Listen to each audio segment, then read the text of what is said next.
Great, thank you very much, and thanks for having me here today. I am better known as Andy, so please feel free to call me Andy, and I'm based at the University of Oxford. So a little bit about me, I'm a pediatric hematologist, so I research and look after children with blood cancers, and 80% of my time is spent doing research at the University of Oxford, and 20% of my time is spent doing clinical work at Great Ormond Street Hospital in London. This is us, the Childhood Leukemia Research Group in Oxford, and we're based in this building called the Weatherall Institute of Molecular Medicine. And that's a group of scientists I work with. They're a mixture of PhD students, postdocs, and senior scientists. So what is childhood leukemia? As many of you probably know, all of our blood cells are made in the bone marrow. And these constitute of different types of blood cells, so red blood cells, platelets, which help our blood clot, and white blood cells that help us fight infections. So when, as a hematologist, we look at bone marrow smears or cells under the microscope, this is what it should look like, where we see many different kinds of cells all doing their job. In leukemia, however, and this is a heart sink moment for us when we look down the microscope, all of the cells, almost all of the cells within the bone marrow is replaced by abnormal white cells, which are also called blasts. And these can be from two different types, either lymphoid or myeloid. And leukemia, interestingly, it comes from Greek, and it means white blood, just because there's a lot of white blood cells in there. And what happens when the bone marrow is taken over by leukemic cells is all of your normal cells are then decreased or disappeared. And this leads to anemia, bleeding because you don't have platelets, or infections because you don't have white cells to fight infections. And usually this is how a child would present with some of these features. And of course, anemia can present as just tiredness or inability to be active or play sports they could normally play. So I want to start a little bit by saying everything is not bad. Research has helped us come a long way. So before the 1950s, children, when they got leukemia, it was universally fatal. Every single child died when they got leukemia. In the 1950s, chemotherapy was invented and various different combinations were tried. But up until the 1960s, all children still died within 1 year, even though they got chemotherapy. And the clinicians soon realized it was because these cells could sit in the central nervous system, and we had to somehow treat that bit of the disease as well. By 1970s, 5 out of 10 children who developed leukemia were being cured. In the 1970s to 80s, there was much better supportive care. So for example, blood transfusions, better antibiotics, platelet transfusions, which were not available before. And this increased the survival rates to about 7 out of 10 children with leukemia were being cured in the 1980s. From 1990 onwards, there was a lot more we knew about these leukemias, how we could divide children into different risk groups. So there was risk stratification and better molecular diagnosis. And this led to risk-adapted treatments. And this is where we are now. About 9 out of 10 children with the most common form of leukemia, which is acute lymphoblastic leukemia, are cured. So while this is good, there's still 10% of children we cannot cure of the leukemia. And the much lesser known fact is that babies don't do so well. So the same leukemia in babies, at the moment, with the best supportive care and the treatments, developments in treatment, we can only cure about 6 out of 10 babies when they get leukemia. So why is this? Why do some children respond to treatment? Why do babies do worse than children? And part of this is us trying to understand how leukemia develops in children. So there are studies that have shown that many leukemias, and especially in babies, arise before birth. So blood cells before the baby is born acquire what we call the first hit. So there is a genetic abnormality or a chromosome or a gene that goes wrong. But this happens in a cell before the baby is born. So the baby can be born with this abnormal cell, but not all will get leukemia. Often for childhood leukemia to happen, they require a second hit, so a second genetic abnormality or mutation. And then the full-blown leukemia develops usually between 2 to 5 years of age. That's the commonest age. In babies, however, the second hit is not required. So something goes wrong before they're born, and within the first 12 months of life, they develop an aggressive leukemia.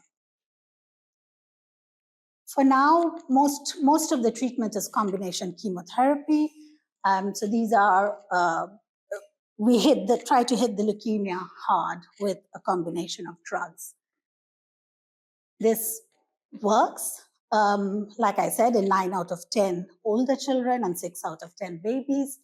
But often it can leave long-term side effects, this aggressive treatment, and indeed sometimes the leukemia can come back, and that is what we call relapse. But why is leukemia in babies hard to treat? So they are definitely more aggressive than in an older child, and they relapse much more frequently than in older children. And our research in our lab is trying to understand these questions. Which cells before birth are being hit or transformed? How is this genetic abnormality transforming a normal blood cell into an abnormal cell? When in pregnancy is this happening? And what happens to these cells once they're transformed? Why are they so aggressive, the leukemia in babies? And of course, once we treat, why are some leukemias more resistant and tend to relapse? Are we missing some cells within the leukemia that can give rise to relapse? So the first thing I think I want to emphasize, and this is a lot of normal blood cells we study as well, is that properties of blood cells change throughout the human lifetime. So the blood cells in a baby that is not born and a newborn baby is different from those in an older child or indeed an adult like you and me. And it's very important to understand this concept, to understand firstly how leukemias develop and why some do worse than others. So if a cell in an unborn baby is different from a cell in an adult, you can imagine if there is the first hit or a genetic abnormality that can give rise to cancer in this cell, it will give rise to a different cancer in a developing young baby to that in an adult. And this is important to understand because the cell that is affected may have specific properties that allow it to be transformed. And the cells, once they're transformed, can do different things. So for example, it might change the properties of the cell based on the cell it originated in. It could be that there are certain markers on the cells that will pop up because of the cell of origin, or it could change which genes are switched on or switched off in that cell that makes the leukemia more difficult to treat. And the reason we want to understand all of this is because we can then try to tailor treatments based on these properties of the cells. So what about targeted treatment? So I mentioned the properties of cells that are being transformed will mean that different markers might be present on these cells. For example, a very early life cell may have specific markers that are up when leukemia develops. So if you imagine these are like little targets or flags on cells, we can then target specifically those markers using a variety of techniques, drugs that are available now. It could be an antibody, it could be your own immune cells like T cells, which are already present, or it could be engineered T cells like CAR T cells. All of these can then target these leukemic cells specifically and destroy them. What about genes? So it could be that there are particular genes that are switched on or switched off in these cells. But if some genes are abnormally turned on in leukemia, and this happens in specifically in infant leukemia, we know there are a few genes that are quite specific for these leukemias, and we think that's because it's arising in a fetal cell. So if we can turn these genes off, again, it's detrimental to the leukemic cells, and maybe it'll be easier to target these cells. So people often ask me, 9 out of 10 children are now cured of leukemia, so what's left to do? So although my focus is on infants, and clearly there is a lot left to do still, I feel there is one thing we do need to understand is, although we have 92% of children with older children with leukemia surviving now, and this is data from CRUK showing overall childhood leukemia survival, how it's changed over the years. And you can see it's gone from below 40% up to 90% over the years. And this has been made possible because of years of research and funding bodies, volunteers, clinicians and researchers, families, patients and families working together to improve treatments, refine treatments, and understand the disease better. But what we must remember is childhood leukemia occurs in quite a narrow window, especially the most common type, which is ALL or lymphoblastic leukemia. But on x-axis here is age of children, and the lines show you in blue ALL and in pink myeloid leukemia. And you can see the peak of childhood leukemia is between 2 to 8 years of age. And of course, there's a little increase in teenage years as well. But what we have to remember is these are children, and cancers that are occurring so early in life means this child has his or her whole lifetime ahead of them. So it's not good enough to just cure. We must be thinking about better cures, more durable cures, kinder cures, cures that allow them to live a complete, fulfilling life. So I think when people say, you're curing 9 out of 10, what more is there left to do? But of course, there is a lot more left to do. For example, can we reach the elusive 100%? We don't know, but we can try. But even if we can't, we can reduce toxicity. Perhaps there will be a day when we have chemotherapy-free regimens solely with targeted treatments. Is there a role for early detection or screening? Because we know these leukemias arise early.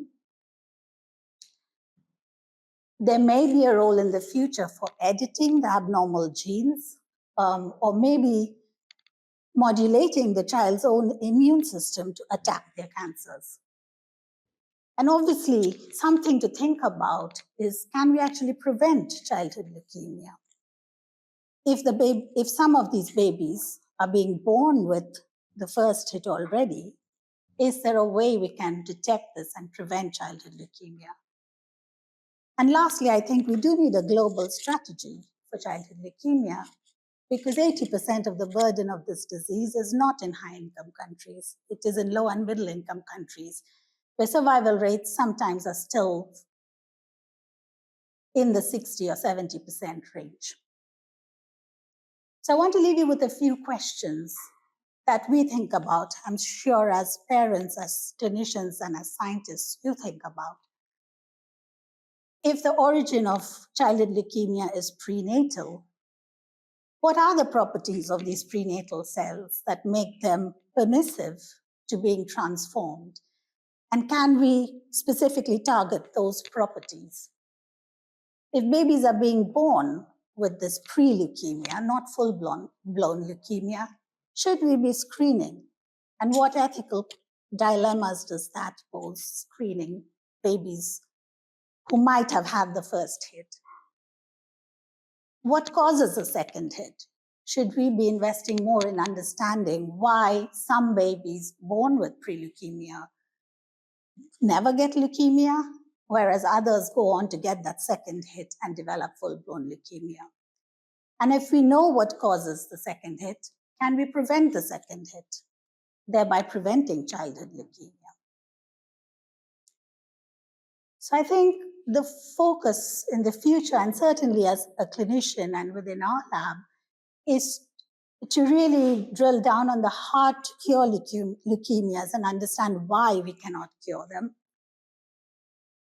And eventually, hopefully, the ultimate goal will be to cure all babies and children with leukemia, but with fewer side effects.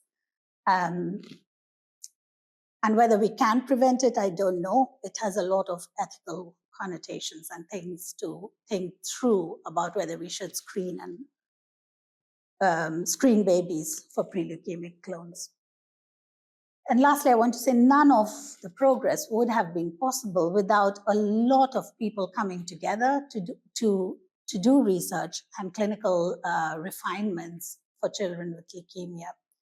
And our lab is supported by many, many funding bodies that I have listed here, but huge thanks also to patients and families who always give so generously to clinical research and to scientific basic science research with samples and their time. So thank you.